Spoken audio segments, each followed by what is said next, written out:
In today's video, I'm going to teach you how to create a mind map in ClickUp.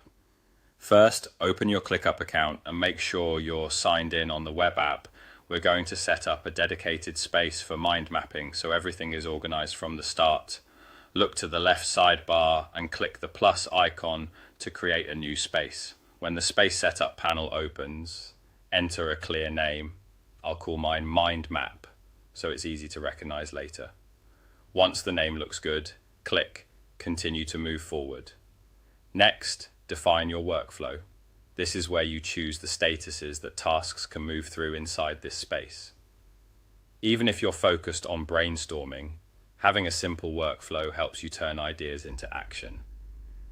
For a mind map, a lightweight setup works well. Something like To Do, In Progress and Complete keeps things tidy without overcomplicating your process. You can always adjust these later, so don't worry about making it perfect right now.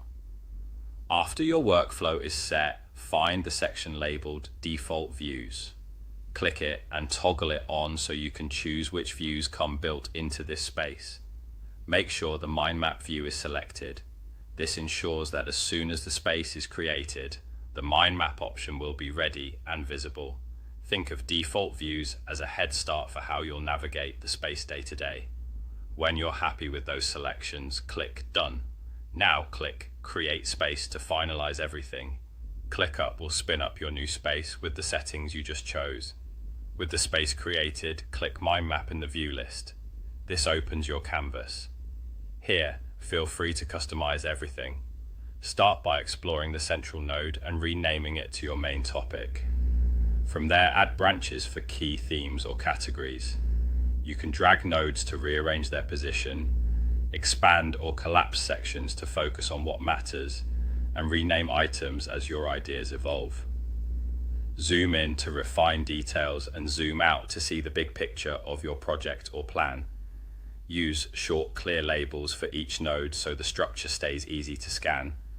Group related ideas under the same branch to keep your hierarchy logical. If visuals help you think, adjust colors or icons where available to distinguish categories or priorities. As you build, try to keep the map balanced. Avoid cramming everything into one side, and spread ideas out so the layout stays readable. That's it. You opened your ClickUp account, created a space, set a simple workflow, enabled default views with Mind Map, click Done, created the space, and then customized your mind map to fit your needs.